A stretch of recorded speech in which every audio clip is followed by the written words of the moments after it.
어, 네, 목차는 일단 선형대수 베이직과 어플리케이션 두 가지로 나뉘게 됩니다.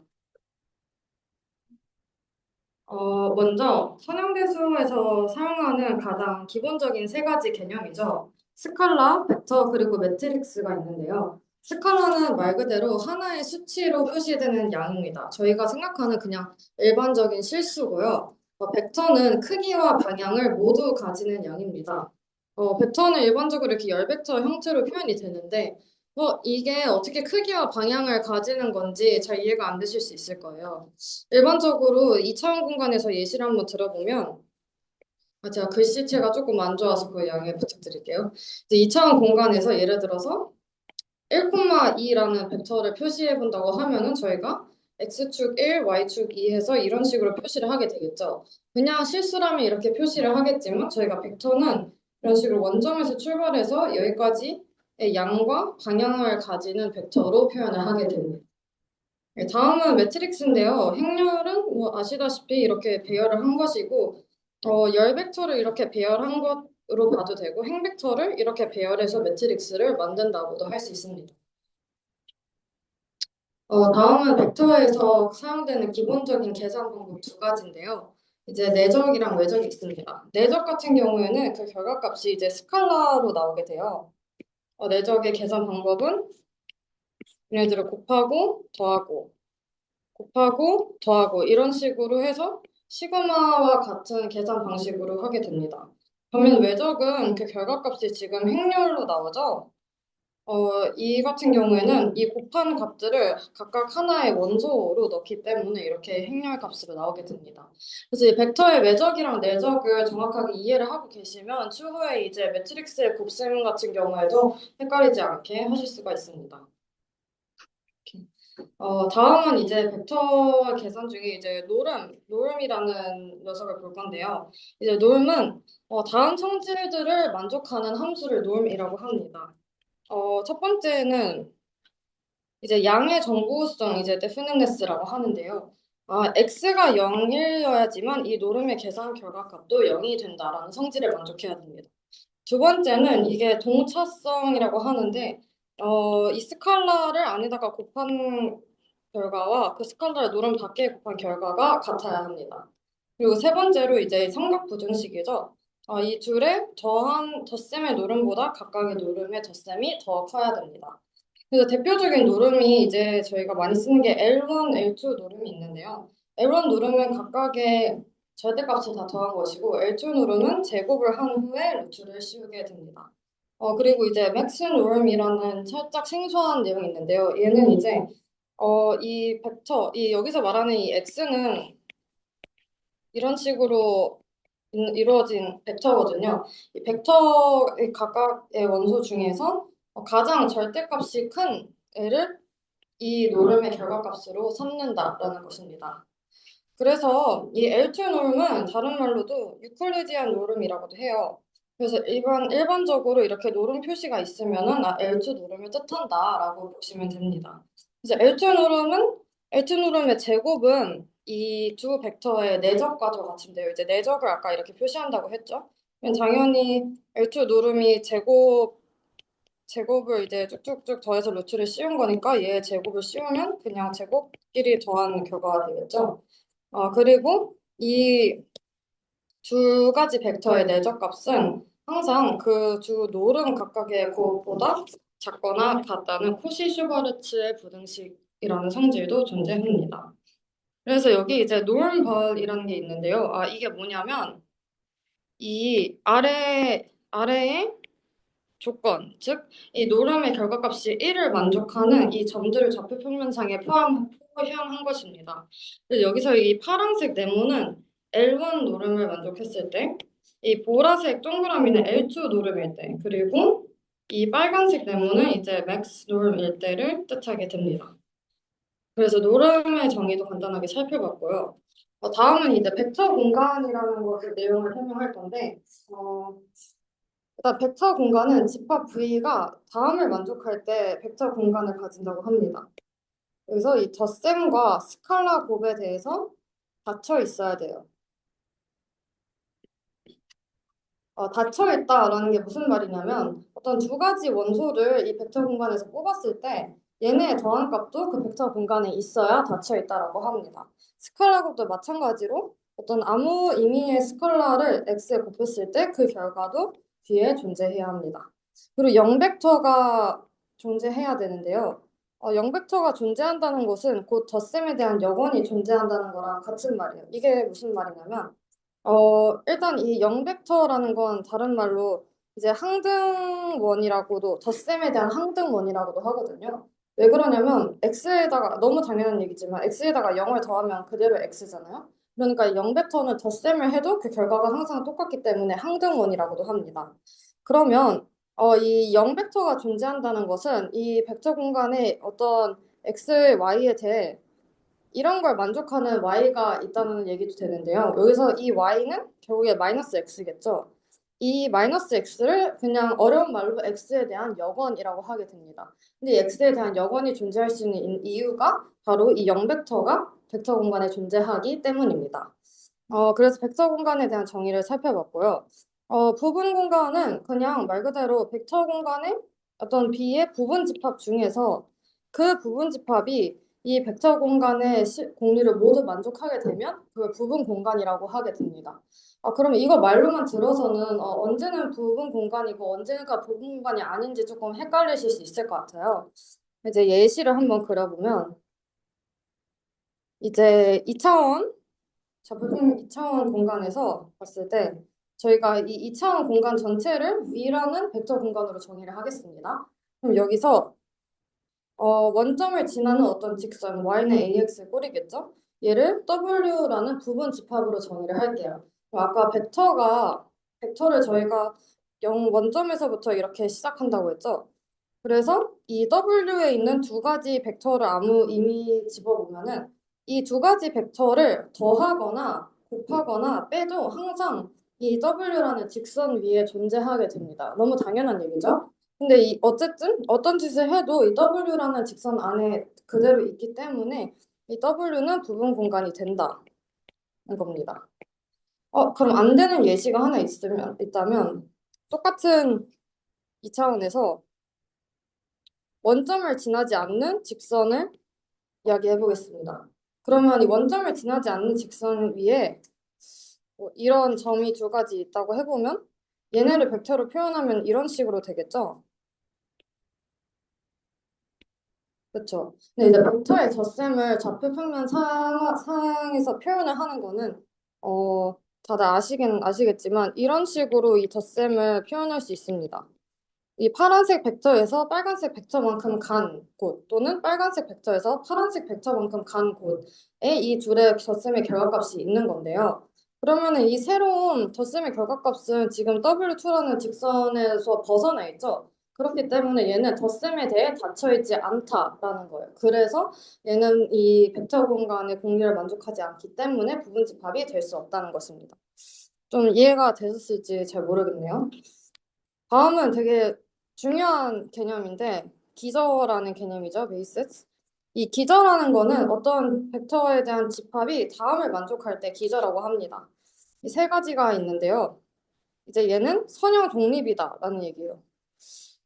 선형 대수를 아예 안 들어보신 분이 있다면 갑자기 이게 선형 독립이 여기서 왜 나오지 하실 수 있는데 이제 뒤에서 좀 더 자세하게 다룰 내용이니까 그냥 이 어떤 벡터들을 앞에 스칼라를 곱해가지고 다 더해서 0이 되게 하려면 무조건 그 각각의 스칼라가 모두 0이어야지만 그렇게 되는구나 라고 일단 이해를 하시면 돼요. 그리고 두 번째는 이 벡터들이 V라는 벡터 공간을 스팬해야 됩니다. 이제 스팬이라는 거는 이 공간을 만든다라고 좀 이해를 하시면 되는데 이게 무슨 말이냐면 이 V에 있는 모든 벡터들을 V1부터 VK까지의 선형 결합으로 표현할 수 있다라고 하면은 이 V1에서 VK가 V라는 공간을 스팬한다라고 합니다. 그러니까 사실 이 첫 번째 조건은 선형 독립이라는 거는 이 벡터들이 서로 겹치지 않는 정보를 가지고 있다는 의미고요. 두 번째 얘기는 스팬한다는 거는 이 벡터들이 서로 겹치진 않지만 그럼에도 이 V라는 벡터 공간을 만들 수 있을 만큼 최소한의 충분한 충분한 그런 정보를 가지고 있다라는 얘기가 됩니다. 그리고 마지막 얘기는 뭐냐면 이 V의 차원이 K, 즉 이 벡터 공간의 차원이 기저에 있는 벡터의 개수 K랑 같아야 된다라는 겁니다. 그러면 진짜 일반적인 이제 기저의 예시를 하나 들어보면 이게 표준 기저라고도 하는데요.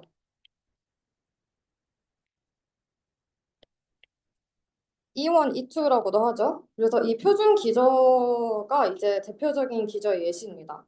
왜 그러냐면 우리가 이차원 공간에서 어떤 x, y라는 점을 표현을 하고 싶으면은 이거를 E1x 더하기 E2y로 표현을 할 수가 있어요. 항상. 어떤 x, y든 E1과 E2의 선형 그래프로 표현을 할 수가 있습니다. 그렇기 때문에 이 E1과 E2가 이 표준 기저라고 하는 것이죠. 근데 이 기저라는 게 이렇게 표준 기저만 있는 게 아니고 이 세 가지만 만족을 한다면 기저는 이제 충분히 다양하게 만들 수 있게 됩니다.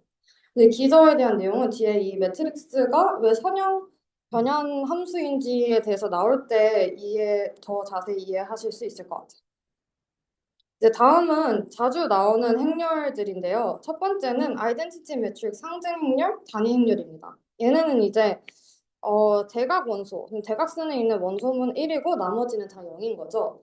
이 항등 행렬이 중요한 점은 뭐냐면 항등 행렬은 뒤에 어떤 걸 곱해도 자기 자신을 그대로 유지하기 때문에 이 항등 행렬이 많이 사용되고 저희가 나중에 뭐 회귀 분석이나 이런 거 할 때도 굉장히 중요하게 사용됩니다. 다음은 이제 대각행렬인데요. 대각행렬은 이 대각선에 있는 원소만 값이 있고 그러니까 정확히 말하면 대각선에 있지 않은 원소는 무조건 0인 겁니다. 대각선에 있는 원소는 0일 수도 있고 아닐 수도 있어요. 그래서 이제 대각행렬을 이렇게 다이아고널 D1부터 DN까지로 표현을 하는데 이거는 이런 행렬과 똑같은 말이라고 이해를 하시면 돼요. 그러면 이런 경우를 봤을 때, 얘네는 정방행렬, 즉, n 곱하기 n짜리 정방행렬이 아닌데, 어떻게 대각 원소가 있는 건가요? 대각선이 지금 없는데, 라고 생각하실 수 있는데, 대각 원소의 정의 자체가 이제 i랑 j랑 같을 때 대각 원소라고 하기 때문에 이렇게 정방행렬이 아닐 때도 대각 원소가 존재합니다. 이런 것도 대각 행렬의 일부죠. 다음으로는 이제 대칭행렬이 있는데 대칭행렬은 말 그대로 대각원소 기준으로 양쪽이 값이 같으면 대칭행렬이 됩니다. 그리고 다음으로 이제 행렬의 곱셈인데요. 행렬 곱셈은 일반적 선행도수를 안 배운 분이라면 그냥 원소끼리 다 곱하는 거 아닌가라고 생각하실 수도 있는데 그렇지 않죠. 행렬 곱셈은 일단 중요한 점은 행렬 곱셈이 되려면 이 안쪽 차원이 같아야 된다는 겁니다. 행렬 곱셈의 결과는 이 바깥쪽 차원들이 되고요. 예를 들어서 2 곱하기 1 행렬과 1 곱하기 3 행렬을 곱하게 되면은 2 곱하기 3 행렬이 되겠죠. 그리고 이제 행렬의 중요한 특징 중 곱셈의 중요한 특징 중 하나는 이제 교환 법칙이 성립하지 않는다는 겁니다. A, B랑 B, A는 다르죠. 너무 당연한 얘기긴 하지만 차원만 생각을 해도 예를 들어서 이런 행렬이라고 했을 때 이게 A고 B면은 곱셈이 성립이 돼요. 근데 B, A를 하려면은 지금 안쪽 차원이 다르죠. 그렇기 때문에 애초에 곱셈 자체가 성립이 안 됩니다. 그래서 이 둘의 곱셈을 어떻게 해보냐면 이 각 벡터를 기역자로 내적을 해서 원소 값으로 가지고 온다고 생각을 하면 되는데, 어, 예를 들어서 이 노란색 벡터끼리 내적을 한 값이 첫 번째, 그 다음에는 초록색 벡터끼리 내적한 거, 그 다음에는 파란색, 그 다음에는 빨간색. 이런 식으로 값이 들어가게 됩니다. 그래서 실제로 계산을 해보면은 내저거 하면은 1 곱하기 2 더하기 0 곱하기 0 더하기 1 곱하기 2 이런 식으로 계산을 해서 나올 수가 있는데요. 뭐 계산을 해 보면은 4, 1 마이너스 1 마이너스 3 맞는지 모르겠는데 여러분께서 검산을 해주시면 감사하겠습니다. 다음은 이제 트랜스포즈라고 행렬의 전치인데요. 이것도 이제 나중에 중요하게 사용되는 개념이에요. 이제 말 그대로 행과 열의 위치를 서로 바꿔서 이제 첫 번째 행을 첫 번째 열로 만들고 두 번째 행을 두 번째 열로 만들고 이런 식으로 합니다. 그래서 행렬의 전치는 다음과 같은 성질들이 있는데 전치를 하고 또 전치를 하면은 당연히 자기 자신으로 돌아오고 A, B의 곱을 전치하게 되면은 B 트랜스포즈 A 트랜스포즈가 됩니다. 그리고 이게 사실 뒤에서도 좀 나오는 중요한 성질인데 A 트랜스포즈나 A 트랜스포즈 A는 정방이자 대칭 행렬이 되게 됩니다. 정방 행렬이라는 건 너무 당연한데 A가 m 곱하기 n짜리 행렬이라고 생각하면은 A 트랜스포즈는 n 곱하기 m짜리 행렬이 되겠죠? 그럼 AH의 차원은 m 곱하기 m이 될 테고 HE의 차원은 n 곱하기 n이 되니까 당연히 정방 행렬이 됩니다. 이 정방이자 대칭이 되는 게 뒤에 저희가 특이값분해라는 걸 할 때 중요하게 사용되니까 기억을 하고 계셔주시면 좋을 것 같아요. 그리고 한 가지 개념이 더 있는데 말하다 생각이 났는데 이제 트레이스라는 개념입니다. 트레이스는 뭐 이런 식으로 표현을 하는데 그냥 대각합이에요, 대각합.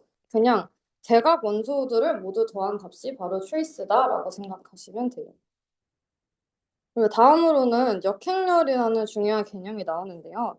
이 역행렬은 어떤 정사각 행렬, 정방 행렬 A에 대해서 A, B와 B가 모두 I, 아까 그 상등 행렬을 만족시키는 그 정사각 행렬 B가 있을 때 B를 A의 역행렬이라고 합니다. 그리고 역행렬은 존재한다면 고유해요. 근데 이 말은 존재하지 않을 수도 있겠다라는 뜻을 내포하고 있겠죠? 그리고 역행렬은 자기 자신이고 이런 성질들이 있습니다.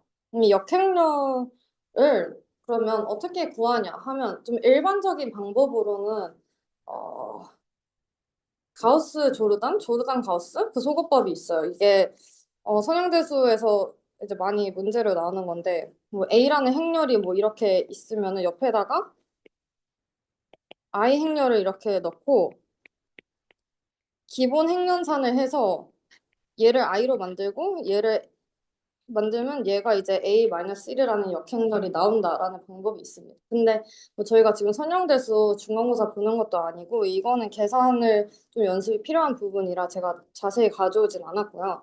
일반적인 방법으로는 이건 2 곱하기 2 행렬에만 적용할 수 있는 방법인데 행렬식을 사용하는 겁니다. 이제 이 G가 이제 디터미넌트의 DH인데요. 행렬식 이제 AD-BC가 행렬식입니다. 그럼 이 역행렬은 AD-BC분의 1을 앞에 곱하고 A랑 D 위치를 바꾸고 C랑 B에 마이너스를 붙이면 됩니다. 그래서 뭐 실제로 해보면은 여기서 DHA는 3 곱하기 1 마이너스 2 곱하기 1이니까 1이겠죠? 그러면 A-1은 1분의 1에 위치 바꾸고 마이너스 붙이고 이런 식으로 A-1을 간단하게 구할 수 있습니다. 이 행렬식도 뒤에 이제 성형 독립 판정 여부에 나오니까 기억하고 넘어가시면 좋을 것 같아요. 그러면 이제 좀 원론적인 얘기인데 이거는 선형대수를 그냥 시험 보기 위해서 공부를 했다면 좀 놓치고 가는 개념 중 하나일 수 있을 것 같아요. 저도 저 당시에 놓쳤었고 이제 행렬이라는 거는 곧 선형 변환이라고 말을 할 수가 있습니다. 선형 변환이 정확히 뭐냐? 선형 변환은 이 어떤 벡터의 덧셈과 스칼라고 관계를 유지하면서 그러니까 그 근본적인 건 건들지 않으면서 이 벡터 공간을 회전, 확대, 축소, 전단시키는 함수인데요. 그래서 기하학적으로 봤을 때 기본적인 이런 2차원 이 평면을 선형 변환을 시켜도 그 격자선이 모두 평행하고 균일한 간격을 유지해야 됩니다. 이게 무슨 말이냐 하면 먼저 여기 보시면 우리가 XY라는 벡터에다가 ABCD라는 행렬을 곱한다고 생각해 볼게요.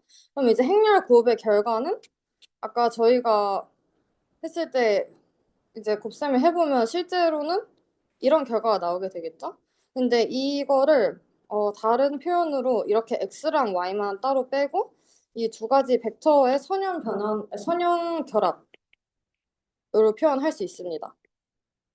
이게 뭐냐면 AC 벡터의 x를 곱하고 BD 벡터의 y를 곱한 거죠. 그러면 이건 뭐냐면은 이 AC 벡터를 여기서 보면 얘를 하나의 x축, 이 BD 벡터를 하나의 y축으로 내가 보겠다. 그리고 그 좌표 공간에서 x랑 y를 표현하겠다라는 내용입니다. 예시를 보면은 이해가 이제 쉽게 되실 텐데요. 첫 번째, 일단 기본적인 우리가 생각하는 좌표 평면이 있어요. 근데 사실 이것도 굳이 표현을 하자면 아까 썼던 그 표준 기저 벡터를 매트릭스로 두 개를 나열한 이러한 매트릭스를 x, y 앞에다가 곱한 결과라고 이해할 수 있습니다. 그러면 이제 x, y가 이제 여기 평면상에서 뭐 1,2로 보이죠? 그럼 내가 원래 이런 x, y 앞에다가 이런 새로운 매트릭스를 곱해볼게요. 그러면은 이건 이 0,1을 x축으로 하고 마이너스 1,0을 y축으로 하겠다 이겁니다. 그래서 0,1이 x축이니까 여기로 가고 마이너스 1,0이 y축이니까 여기로 가고 그러면 실제로는 90도 반시계 방향 회전을 한 꼴이 되겠죠. 그래서 여기 있는 원래 있던 이 벡터도 똑같이 여기서 90도 반시계 방향 회전을 하게 됩니다. 뭐 1,2를 넣어서 대입을 해가지고 계산을 해봐도 그 값이 똑같겠죠? 맞나요?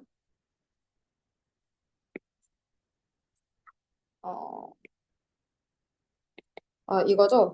죄송합니다. 아무튼 이런 식으로 얘는 이제 아까 말했던 회전 확대 축소 전단 중에 이제 회전을 한 경우겠죠. 그러면 다른 경우도 한번 볼까요? 이제 여기서는 1,0을 내가 x축으로 하고 1,1을 y축으로 할 거야.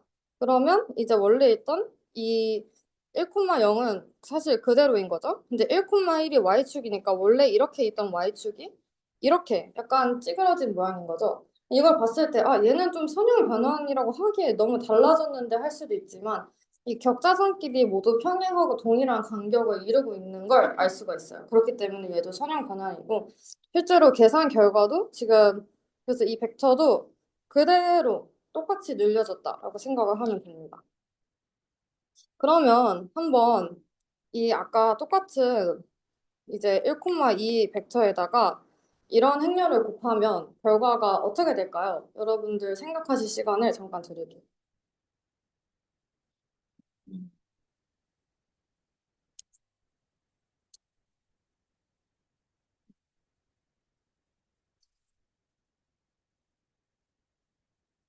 뭐 결과를 한번 보시면 1,2가 x축이 되기 때문에 어, 여기서 x축이 생기고 이제 3,1이 y축이 되죠. 그래서 x랑 y가 서로 위치가 전단되고 살짝 이렇게 찌그러져서 이 벡터도 결국에는 어, 이쯤 어딘가에 가 있게 됩니다.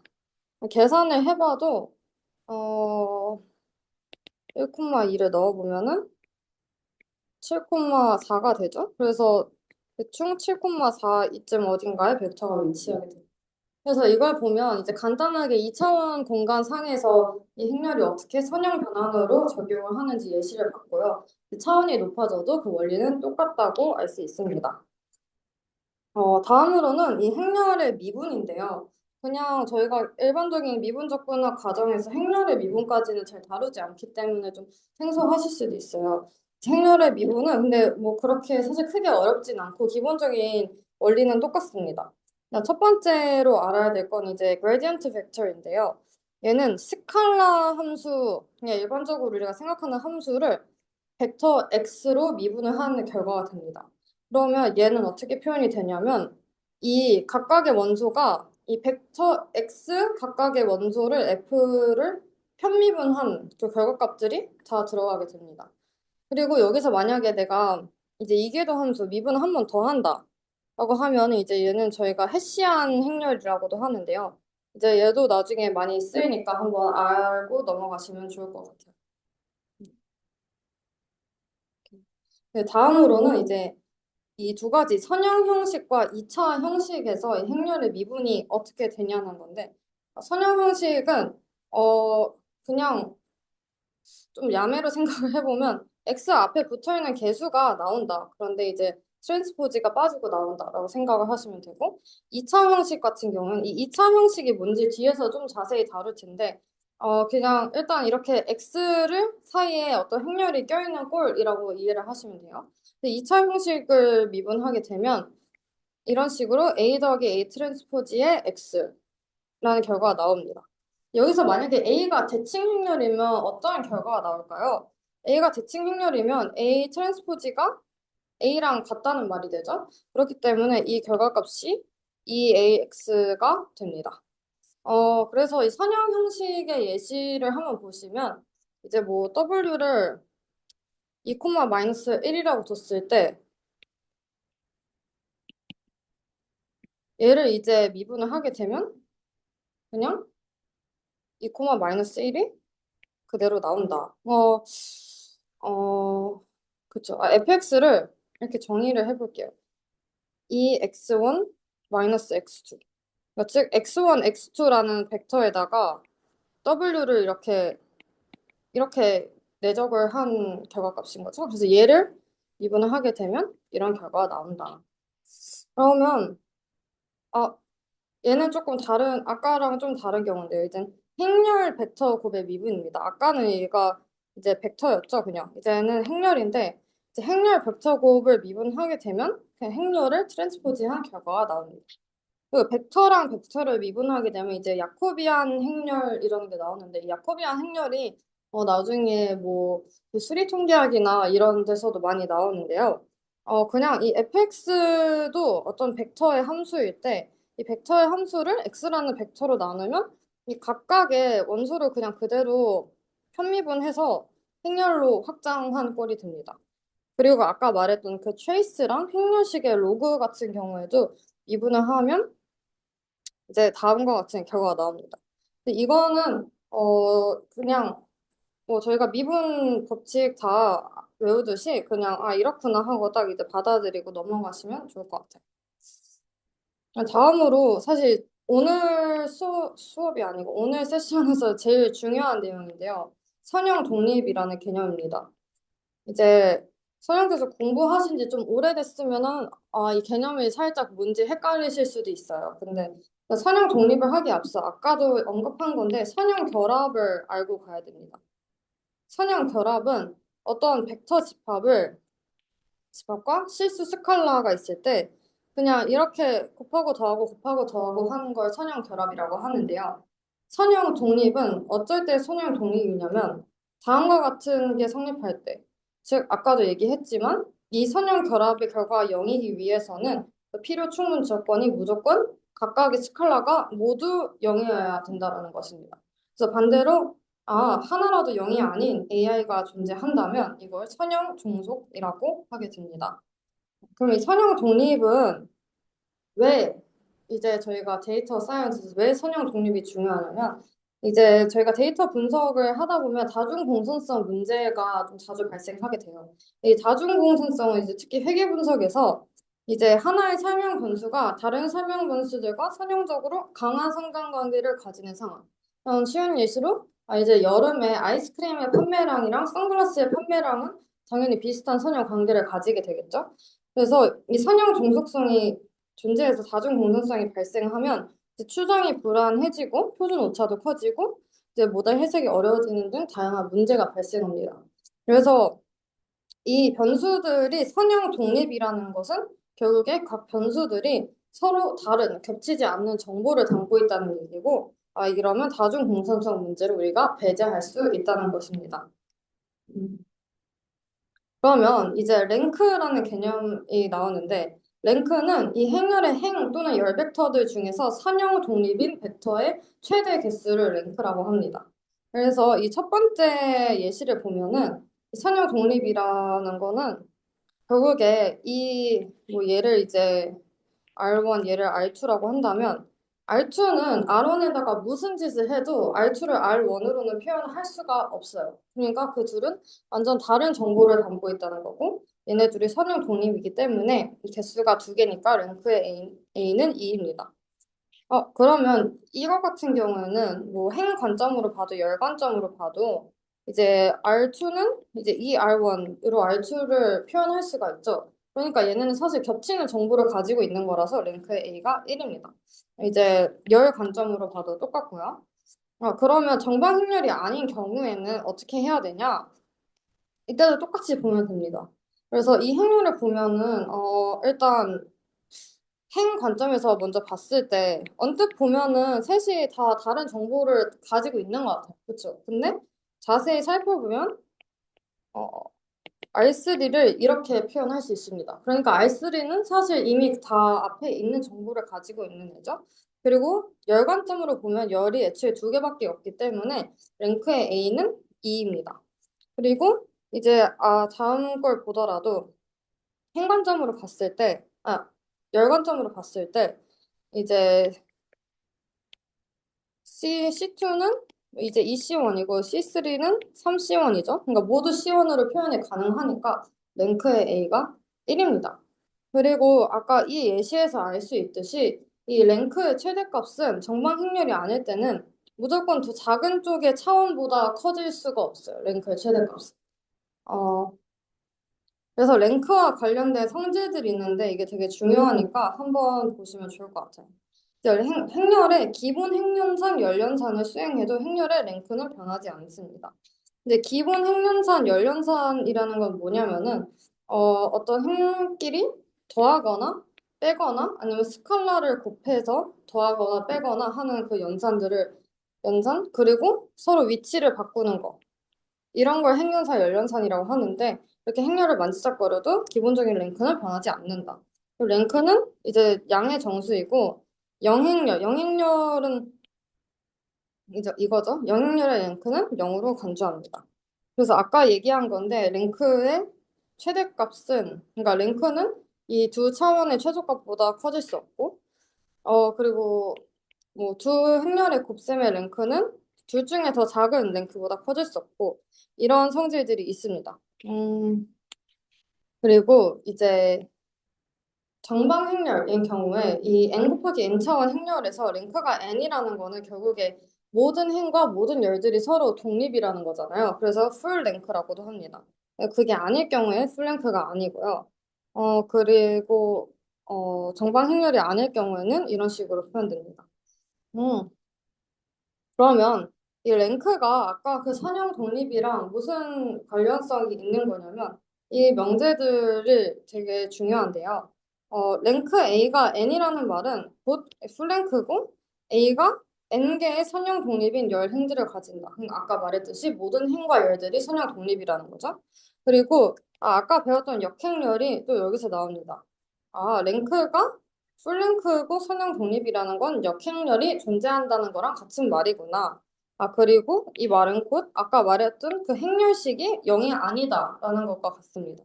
그리고 AX는 0이라는 어떤 연립 방정식의 해는 X는 0뿐이다라는 건데 이 X는 0을 우리가 다른 말로 자명해라고도 하죠. 네. 그래서 어떤 행렬에 x라는 벡터를 곱했을 때 0이 되려면 무조건 이 x가 다 0이어야 된다. 그리고 이제 랭크가 n보다 작을 때는 이제 또 반대되는 얘기가 나오겠죠. 행렬식이 0이거나 0이 아닌 x가 존재. 이거는 이제 비자명해가 존재한다라고 말할 수 있습니다. 그래서 사실 이 내용만 잘 이해하고 있어도 선형대수에서 가장 중요한 그 선형 독립과 랭크에 대한 내용은 모두 숙지하고 있다라고 생각하셔도 될 것 같습니다. 다음으로는 이거는 조금 생소한 개념일 수 있는데 이제 정부호성이라는 얘기라는 definiteness라는 건데요. 부호성 얘기를 하기에 앞서서 이제 아까 말했던 이 2차 형식 쿼드라틱 폼에 대해서 더 자세히 얘기를 해봐야 돼요. 이 2차 형식은 모든 형의 차수가 2차인 항으로 이루어진 다항식인데 뭐 꼭 같은 애들끼리 2차 형식일 필요는 없고 그냥 뭐 x제곱 더하기 y제곱 더하기 xy 뭐 이런 형태가 다 2차 형식입니다. 이 2차 형식의 특징은 이런 식으로 표현이 가능하다는 건데요. 어, 예를 들어서 앞에 예를 보시면은 이 x가 이렇고 a가 이럴 때 얘를 한번 곱셈을 풀어보면 실제로 이런 결과가 나오게 됩니다. x1, x2 얘를 차례대로 해보면 이런 결과가 나옵니다. 그래서 2차 형식은 이런 쿼드라틱 폼으로 표현할 수가 있습니다. 그러면 이런 이 정방행렬 A가 뭐 유일하진 않고 보통 대칭 행렬인데 이 대칭 행렬 A를 가지는 2차 형식에 대해서 이런 부등식들이 성립하게 되면은 각각 이제 양의 정보 행렬, 그래서 positive definite, 뭐 양의 준정보 행렬, 음의 정보 행렬, 음의 준정보 행렬이라고 합니다. 그리고 이제 부정보 행렬이라는 건 위 네 가지 중에 하나도 만족하지 않는 경우, 그러니까 다 섞여 있다는 얘기죠. 그래서 이 양의 정보 행렬은 모두 0보다 클 때, 0보다 크거나 같을 때 이런 식으로 표현됩니다.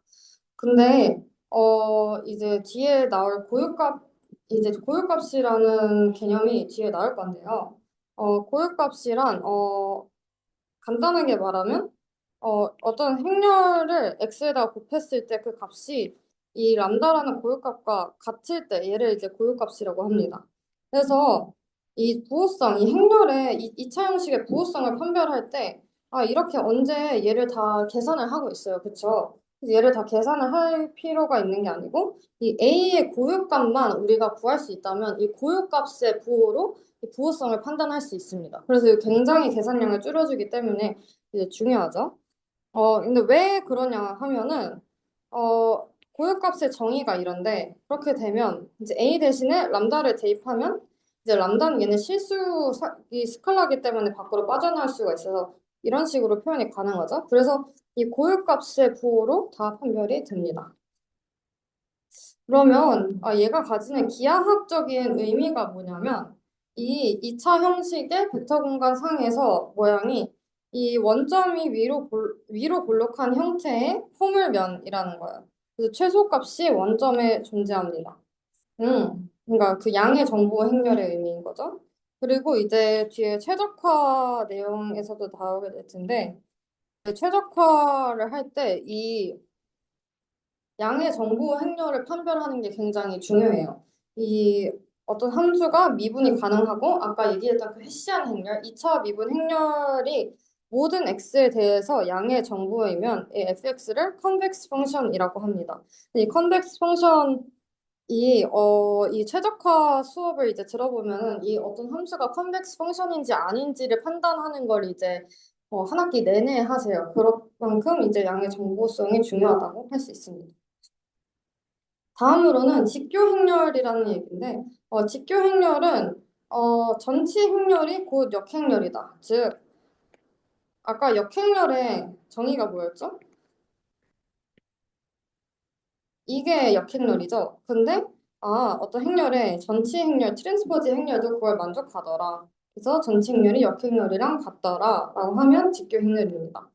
음, 그래서 이 직교 행렬의 특징은 열 벡터랑 행 벡터들이 모두 직교를 하고요. 그리고 모든 벡터의 길이가 1이라는 특징이 있습니다. 그래서 왜냐면은 이 두 개를 곱하는 값이 결국에 i 행렬이 돼야 되잖아요. 그러니까 당연히 이 노란색 위에 있는 애들은 모두 값이 1이어야 되고 나머지 초록색에 있는 애들은 값이 다 0이어야 됩니다. 그래서 얘네 서로 다른 벡터들의 경우에는 그 예적값이 0이라는 게 곧 그 벡터들이 직교한다는 얘기거든요. 그리고 서로 같은 애들의 내적값은 곧 그 벡터의 길이라고 할 수 있습니다. 그래서 길이는 1이고 서로 다른 것끼리는 직교하는 게 직교 행렬이다.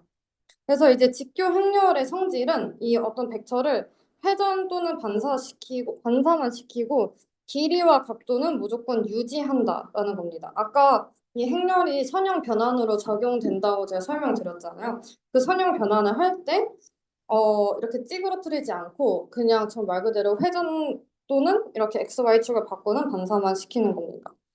이게 왜 수식적으로 얘기를 해보면 이러한 수식들이 성립을 하게 되는데, 이 x에다가 어떤 직경률 q를 곱해도 그 노름이 같고, qx에다가 qx, qy를 곱해도 xy, 즉, 이 어떤 벡터들의 내적을 이 벡터의 그 각도라고도 할 수가 있는데, 이 각도가 보존됩니다.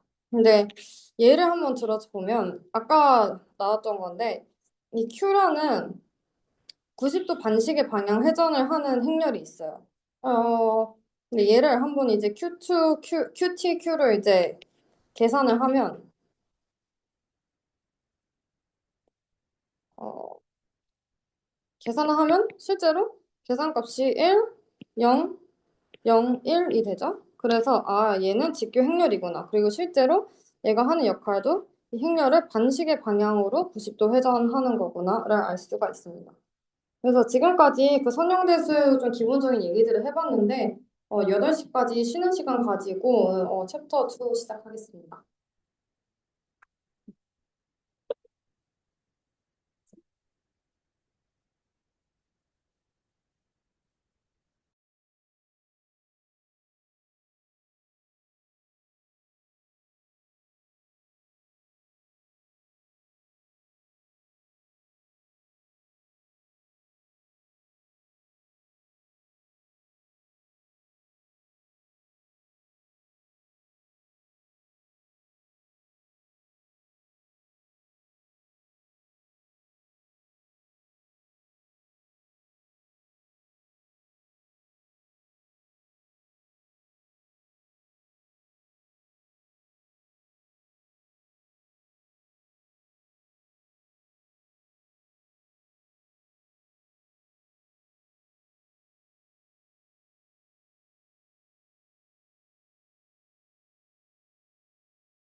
음, 됐나요? 오케이. 네, 이 특이값분해가 가지는 의미는 이 세 가지 단계로 나누는 건데, 이 U 벡터는 출력 좌표계를 회전하는 거고, 시그마는 각 방향으로 특이값만큼 이렇게 늘리거나 줄여주는 거고, 이 V는 입력 좌표계를 회전시키는 겁니다. 그래서 원래 이런 좌표 공간을 M을 통해서 선형 변환을 시킬 때 사실 우리가 이제 여기다가 뭐 X라는 벡터를 곱한다고 하면 이제 이 순서대로 진행되기 때문에 먼저 이 V만큼 회전시켜주고 그다음에 이 시그마만큼 얘를 늘려주고 다시 U만큼 회전시켜준 결과다라고 알 수가 있습니다. 그리고 하나 아셔야 될 게 이 A를 통과해도 벡터들의 직교성이 유지가 된다는 거예요. 그러니까 아까 벡터가 직교한다는 것은 두 벡터의 내적값이 0이라는 거죠. 그래서 한다는 게 이제 결국에 서로 다른 그 정보를 가지고 있다는 말과 유사하기 때문에 직교성이 유지되냐 안 되느냐가 되게 중요한데 여기서 취입값 분해를 통과해도 유지가 됩니다. 그러면 이제 마지막으로 Principal Component Analysis, 주성분 분석이라는 개념을 다룰 건데요. 이거 고효값 분해랑 관련된 개념입니다. 이제 나중에 이제 막 차원 축소 이런 관련된 세션에서 좀 더 자세히 다루시겠지만 저희가 이제 데이터를 분석한다고 했을 때 이제 EDA 이제 막 시작하셔서 알겠지만 데이터의 차원이 단순히 크다고 좋은 게 아니에요. 차원이 크면은 이제 필연적으로 좀 다중 공선성도 발생을 할 수가 있고 당연히 계산량도 많아지고 차원의 저주라는 그런 문제가 생기거든요. 그래서 이 데이터 분석을 할 때 많이 하는 전처리가 이 데이터가 가지는 정보는 최대한 유지하면서 차원을 축소하고자 하는 태스크가 많이 중요합니다. 그런데 차원을 축소하는 방법이 여러 가지가 있는데 그중에 이제 하나가 PCA라는 건데요. 어, 데이터의 분산을 최대한 보존하면서 서로 직교하는 세 기저, 이 기저를 다른 말로 축 또는 주성분이라고 합니다. 이 주성분을 찾아서 이 고차원에 있는 표본들을 저차원 공간으로 변환하는 기법입니다.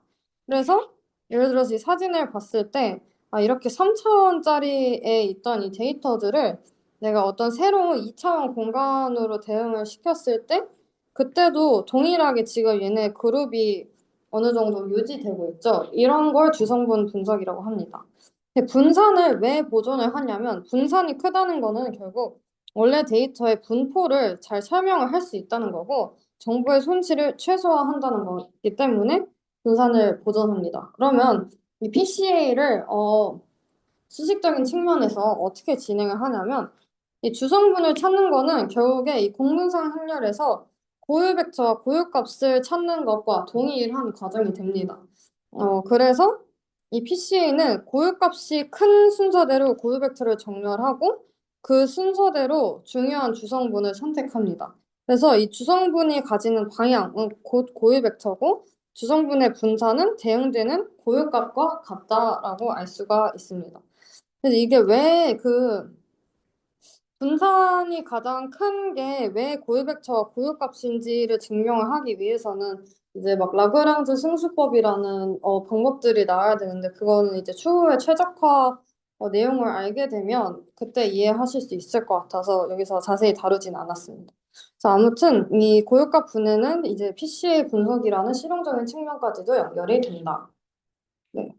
그래서 이제 오늘 세션을 마지막으로 정리하자면 이제 아까 베이직 부분에서는 뭐 이제 행렬 매트릭스 베이직과 이제 저희 선형 독립 그리고 랭크의 개념을 배웠고 이제 부호성 그리고 직교 행렬을 배웠습니다. 그리고 어플리케이션 부분에서는 고유값 분해, 특이값 분해 그리고 PC의 분석에 대한 내용을 다뤘습니다. 그래서 오늘 세션은 여기까지 진행하고 들어주시느라 너무 수고 많으셨습니다. 감사합니다.